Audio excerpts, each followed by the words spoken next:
Hello beautiful people, my name is Vendi and today I'm going to be reviewing Dread Nation by Justina Ireland. If you don't know, and I wouldn't blame you because it's been a long time since I've made one of these videos, but fun fact, in the year 2018 there are only 4 young adult fantasy books written by Black women that have a Black woman as the main character. And there's a lot to unpack there. I'm not sure I'm the best person to speak on it considering, you know, who I am. However, I did sort of make a pledge at the beginning of the year that I was going to read and review all 4 of those books and let you guys know my thoughts on them. That said, as a sort of Own Voices book, I am not an Own Voices reviewer for this book. So in the description box below, I will have some Own Voices reviews for you guys to check out before you listen to mine. Go, be free, enjoy those videos, and when you're done, if you'd like to, you can come on back and hear my thoughts on this book. If you're unfamiliar with what Dread Nation is about, it follows Jane, a young Black woman living in the time of America's Restoration period, so the period right after slavery was outlawed, but the South was still being the worst. And the North wasn't doing much better, but the South had like Jim Crow in place. It was a mess of a time, and America's always been pretty racist, but the Restoration was like pretty peak up there. But in the world of Dread Nation, things are a little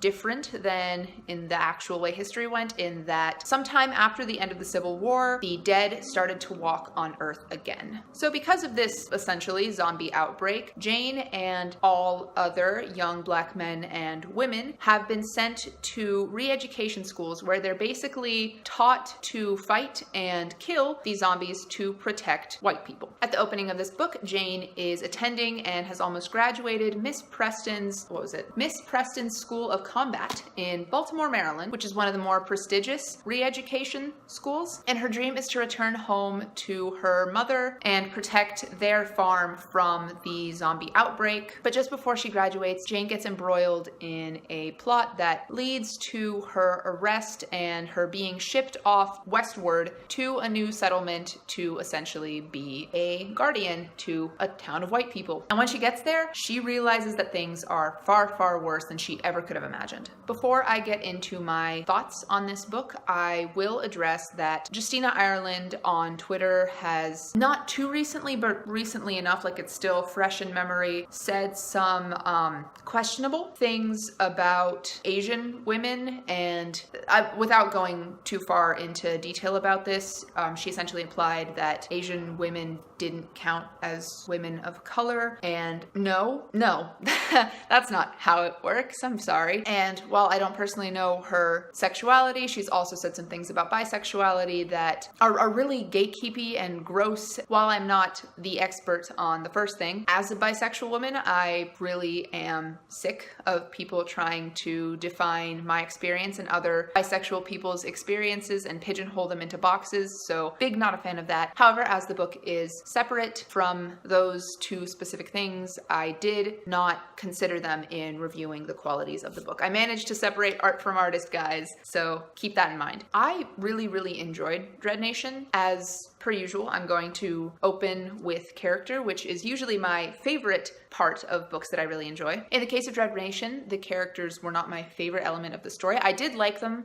most of them, well enough. Justina Ireland is really good at creating like a cast of characters with a whole array of different personality types, and they were all very interesting to read. Some of them you love, some of them you really love to hate. I'll get to it in a little more detail later, but the time period and the setting and the point of view that it's written from basically assures that like 99% of the white people you encounter in this story fall under the category of people you love to hate, which is totally understandable, and I, for one, really enjoy hating some of these people. Every time they're on the page, you can't just, you cannot help but be like, I want this man dead. And because it's a zombie apocalypse, there's a possibility your wish might come true. So there's people like the sheriff and Mayor Carr and the preacher, and they all have similar behavior in that they're all racist jerkholes, but the reasoning behind it is so different and diverse, and so it doesn't feel like they're like the cliche bad white man. They're all very distinct characters in their own right. So as a protagonist, Jane is really compelling and interesting to read. She's one of those characters that lets you know from a start that she's a liar, that she's a little bit unpredictable, that she's maybe unreliable, but at the same time you definitely want to hear her story and you want to slowly kind of get to know her better and have her trust you and then tell you all of these like mysteries and secrets and like layers that you get to unwrap as you find out more about her. She's very interesting to read from. And the catharsis that you get when you finally do figure her out is just,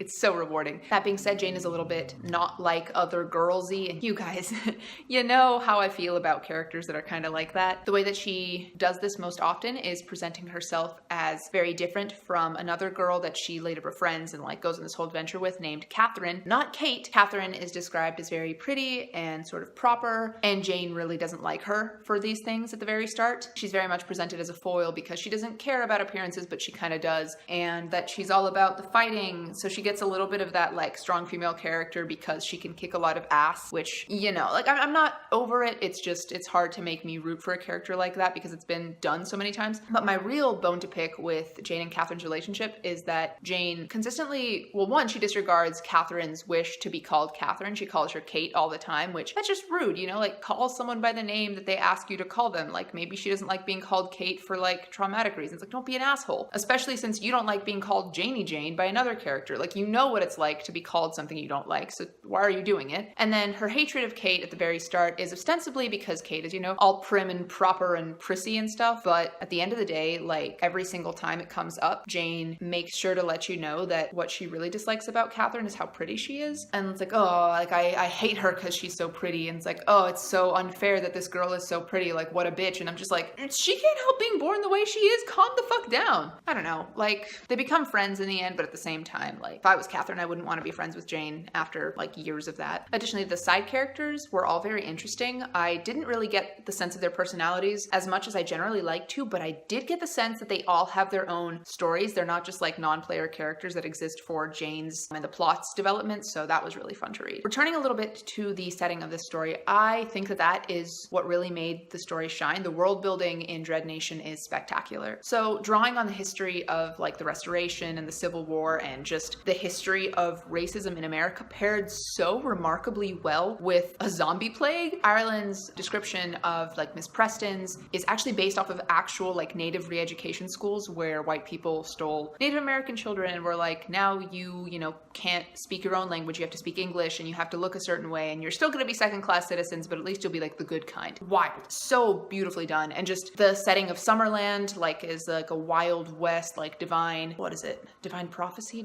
There's Manifest Destiny. The Manifest Destiny idea where like white people just spread westward without regard to who was already living there because it's their God-given right to expand, and just all of these iconic visuals of American history, like some of the ugly ones that a lot of times we don't like to think about, especially in schools and stuff where some of us are not even taught these things, blending with like fighting techniques and then the crappy weapons that, you know, Black people get as compared to like white people who are also fighting zombies, all as like a backdrop of a zombie horde growing and developing in America.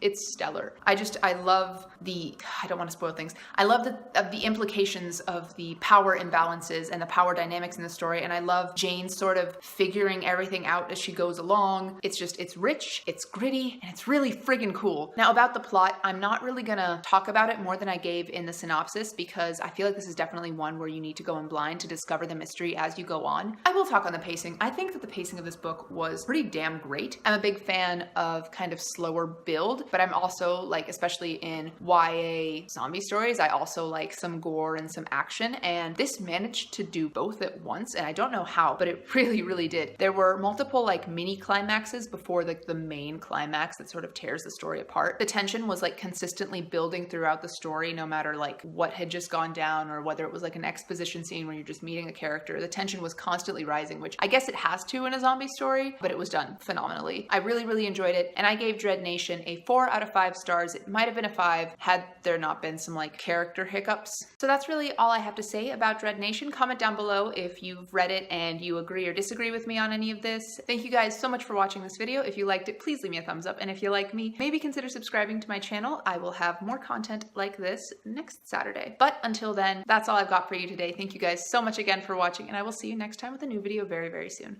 Goodbye.